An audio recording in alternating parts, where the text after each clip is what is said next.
Semuanya, nama saya Nabila Aulia dengan NIM 0603523054. Halo, perkenalkan nama saya Sapana Nafisa Putri dengan NIM 0603523073. Nama saya Sardra Nurul Ivana dengan NIM 0603523076. Nama saya Seldia Kaila Sintia dengan NIM 0603523077. Assalamualaikum warahmatullahi wabarakatuh. Perkenalkan, nama saya Tiara Divania Natasha dengan NIM 0603523081.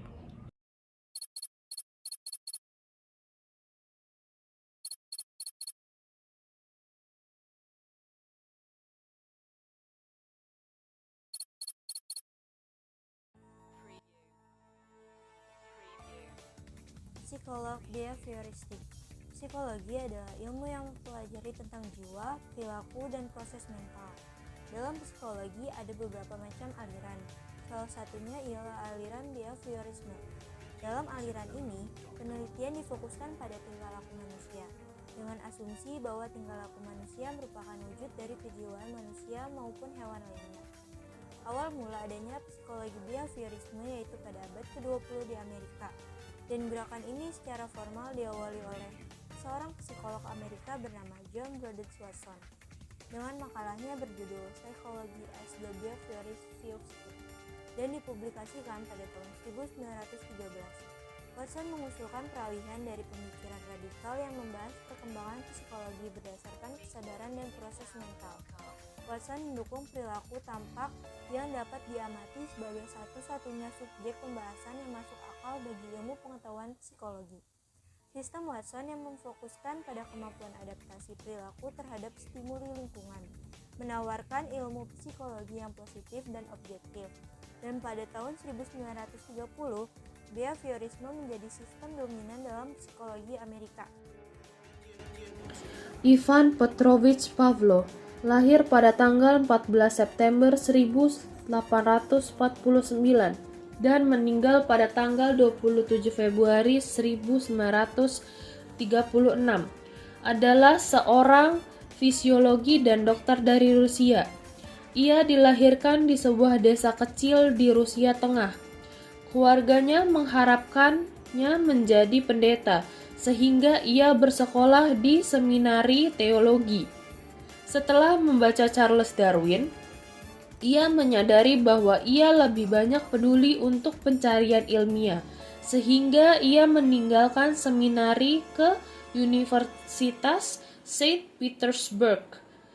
Di sana ia belajar kimia dan fisiologi dan menerima gelar doktor pada tahun 1879. Ia melanjutkan studinya dan memulai risetnya sendiri dalam topik yang menarik baginya, sistem pencernaan dan peredaran darah. Karyanya pun terkenal dan ia diangkat sebagai profesor fisiologi di Akademi Kedokteran Kekaisaran Rusia. Teori Ivan Pavlov. Teori Pavlov adalah pengkondisian klasik yang menggambarkan proses pembelajaran melalui asosiasi stimulus dari lingkungan dan bersifat alamiah.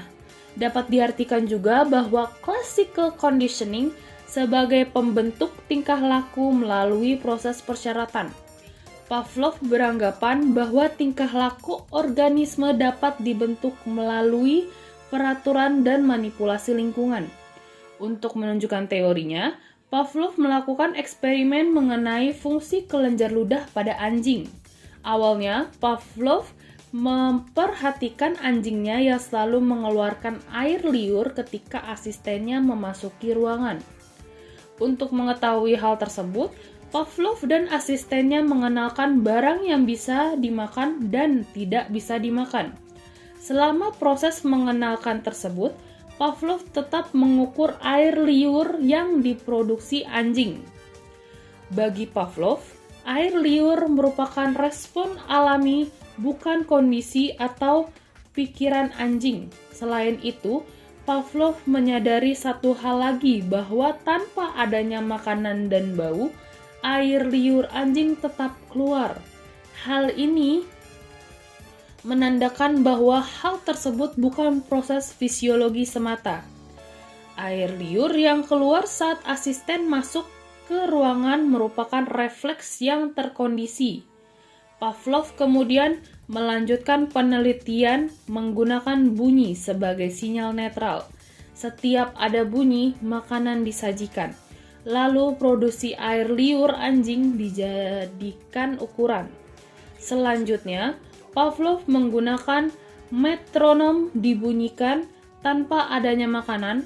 Karena sudah terbiasa dengan bunyi, air liur tetap keluar. Kesimpulannya, produksi air liur anjing bisa dikondisikan Pavlov. Dengan perlakuan dan terkondisi, maka anjing akan tetap mengeluarkan air liur, meskipun makanan tidak lagi disajikan. Edward Lee Thorndike lahir pada tanggal 31 Agustus 1874 sampai dengan wafatnya 9 Agustus 1949 adalah seorang psikolog berkebangsaan Amerika Serikat yang menghabiskan hampir seluruh karirnya di Teacher College, Universitas Columbia. Karyanya di bidang psikologi perbandingan dan menghasilkan teori koneksionisme dan membantu meletakkan dasar ilmiah untuk psikologi pendidikan modern. Thorndike lahir di Williamsburg, Massachusetts, adalah anak dari seorang pendeta gereja Metodis di Lowell, Massachusetts. Thorndike lulus dari The Roxbury 1891 dan Universitas Wesleyan 1895. Ia mendapat gelar MA di Universitas Harvard pada tahun 1897. Teori Edward Lee Thorndike. Teori belajar yang dikemukakan oleh Thorndike disebut dengan teori belajar koneksionisme atau teori asosiasi. Ia melakukan eksperimen kucing lapar dan dimasukkan ke dalam sangkar yang dinamakan dengan trial and error learning. Thorndike kemudian menjadi salah satu tokoh pengembang behaviorisme. Ia merupakan perintis dari hubungan asosiasi yang memakai rangsangan. Konsep ini kemudian digunakan dalam behaviorisme dalam membahas proses belajar. Proses belajar dalam behaviorisme telah menghubungkan antara rangsangan dan tanggapan. Hukum akibat merupakan salah satu bentuk tanggapan terhadap rangsangan yang menjadi fokus dalam behaviorisme. Pemikiran Thorndike mengenai konsepsi kecerdasan sosial juga menjadi salah satu gerakan reformasi pendidikan di awal abad ke-28. Ia mengemukakan konsepsi ini pada tahun 1928. Pada teori behavioristik, hal yang penting dalam belajar adalah membuat input yang berupa stimulus dan output yang berupa respon. Stimulus adalah apa saja yang diberikan guru kepada siswa, sedangkan respon berupa reaksi atau tanggapan siswa terhadap stimulus yang diberikan oleh guru tersebut. Proses yang terjadi antara stimulus dan respon tidak penting untuk diperhatikan karena tidak dapat diamati dan tidak dapat diukur. Yang dapat diamati hanyalah perubahan yang ditampilkan dalam bentuk tindakan. 4 hukum yang ditawarkan oleh Thorndike berkaitan dengan hukum-hukum belajar, yaitu hukum kesiapan, hukum latihan, hukum akibat, dan hukum sikap. John Brothers Watson. John Brothers Watson lahir pada tahun 1878 dan meninggal tahun 1958. Setelah memperoleh gelar master dalam bidang bahasa, matematika, dan filsafat di tahun 1900, ia menempuh pendidikan di University of Chicago. Minat awalnya adalah pada filsafat, sebelum beralih ke psikologi karena pengaruh Engel. Akhirnya ia memutuskan menulis disertasi dalam bidang psikologi eksperimen dan melakukan studi-studi dengan ikut percobaan. Tahun 1903, ia menyelesaikan disertasinya. Tahun 1908, ia pindah ke Johns Hopkins University dan menjadi direktur lab psikologi di sana. Pada tahun 1912, ia menulis karya utamanya yang dikenal sebagai Behaviorist Manifesto, yaitu Psychology as the Behaviorist Views It. Pandangan utama Watson. Yang pertama, psikologi mempelajari stimulus dan respon. Yang dimaksud dengan stimulus adalah semua objek di lingkungan, termasuk juga perubahan jaringan dalam tubuh. Respon adalah apapun yang dilakukan sebagai jawaban terhadap stimulus, mulai dari tingkat sederhana hingga tingkat tinggi, juga termasuk pengeluaran kelenjar. Yang kedua, tidak mempercayai unsur herediter sebagai penentu perilaku. Perilaku manusia adalah hasil belajar, sehingga unsur lingkungan sangat penting. Dengan demikian, pandangan Watson bersifat deterministik. Yang ketiga, kerangka main body. Pandangan Watson sederhana saja. Baginya, main mungkin saja ada, tetapi bukan sesuatu yang harus dipelajari ataupun akan dijelaskan melalui pendekatan ilmiah. Jadi, bukan berarti bahwa Watson menolak main secara total. Dia hanya mengakui body sebagai objek studi ilmiah. Yang keempat, sejalan dengan fokusnya terhadap ilmu yang objektif, maka psikologi harus menggunakan metode empiris. Dalam hal ini, metode psikologi adalah observation, conditioning, testing, dan verbal report. Yang kelima, secara bertahap Watson menolak konsep insting.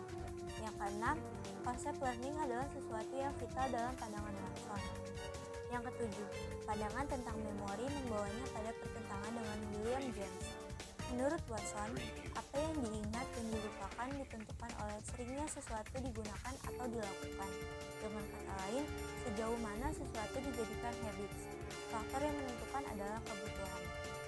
Yang kedelapan, proses thinking dan speech terkait erat. Thinking adalah subvocal talking. Artinya, proses berpikir didasarkan pada keterampilan berbicara dan dapat disamakan dengan proses bicara yang tidak terlihat. Masih dapat diidentifikasi melalui gerakan halus seperti gerak bibir atau gestur lain. Yang kesembilan, perilaku dapat dikontrol dan ada hukum yang mengaturnya. Jadi, psikologi adalah ilmu yang bertujuan meramalkan perilaku. Pandangan ini dipegang terus oleh banyak ahli dan diterapkan pada situasi praktis. Dengan penolakannya pada mind dan kesadaran, Watson juga membangkitkan kembali semangat objektivitas dalam psikologi yang membuka jalan bagi riset-riset empiris pada eksperimen terkontrol. Clark Leonard Hall. Clark Leonard Hall lahir di Akron, New York pada tanggal 24 Mei 1884. Ia dibesarkan di Michigan di bidang psikologi pada tahun 1918 dari Universitas Wisconsin. Penelitian doktoralnya tentang aspek kuantitatif evolusi konsep yang diterbitkan di Psychological Monograph. Pada tahun 1929, Clark Hall diangkat ke posisi peneliti di Universitas Yale dan memulai pengembangan serius teori perilakunya.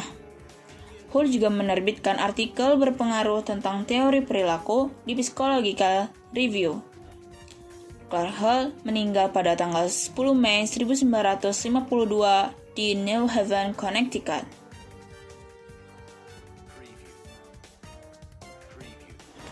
Clark Leonard Hall, 24 Mei 1884 sampai 10 Mei 1952 adalah seorang psikolog Amerika yang berpengaruh dan ahli teori pembelajaran dalam behaviorisme.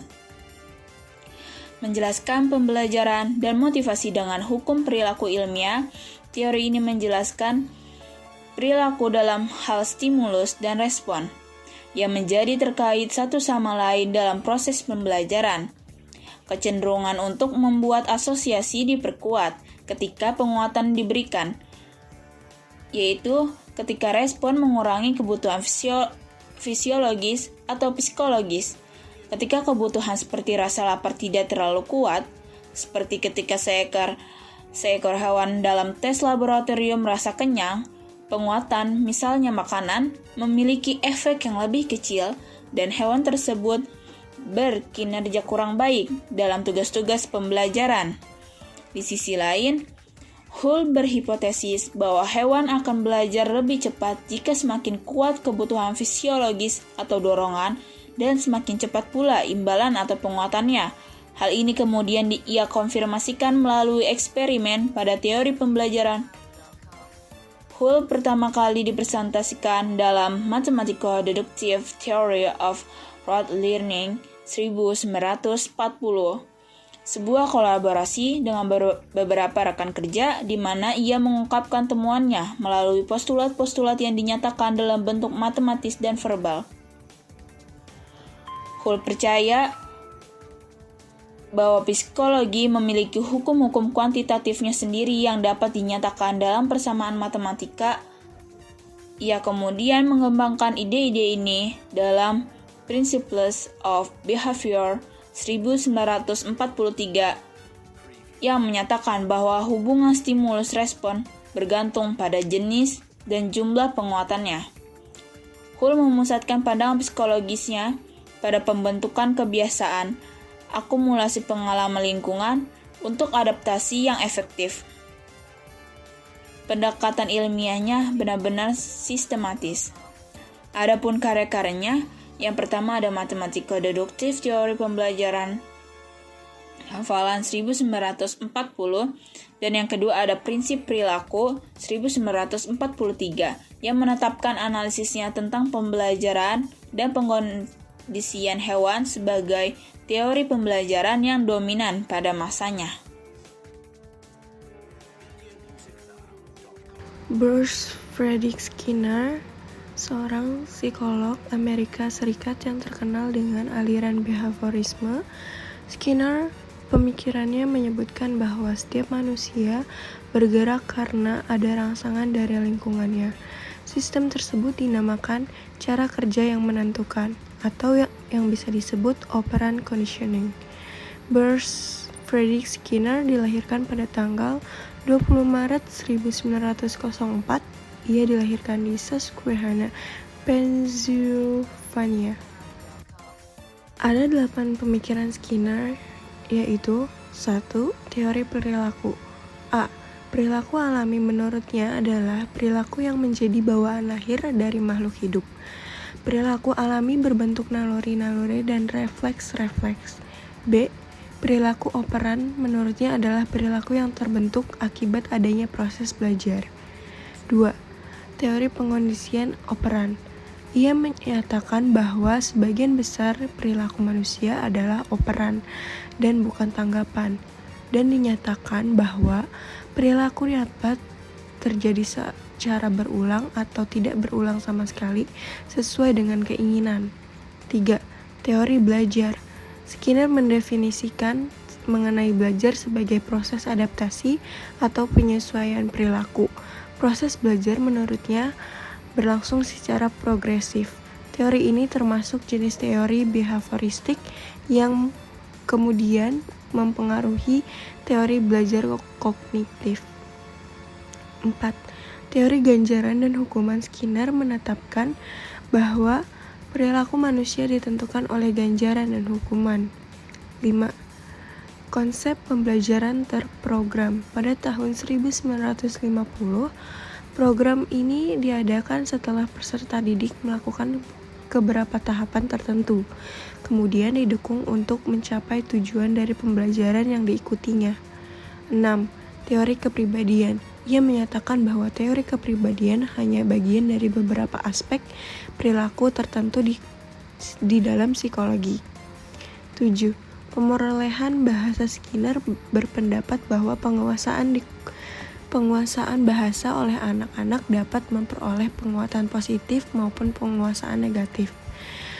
Setiap pengucapan kalimat yang benar akan memberikan penguatan yang bersifat positif, sedangkan setiap pengucapan kalimat yang salah akan memberikan penguatan yang bersifat negatif. 8. Behaviorisme radikal. Tujuannya untuk menjelaskan kerumitan hubungan antara rangsangan dan tanggapan hingga ke pembentukan perilaku. Wilhelm Wundt menyatakan bahwa psikologi bertujuan untuk menjelaskan dan memberikan deskripsi mengenai keadaan-keadaan kejiwaan dalam kesadaran, sedangkan behaviorisme radikal menjelaskan bahwa tujuan psikologi adalah memperkirakan dan mengendalikan perilaku.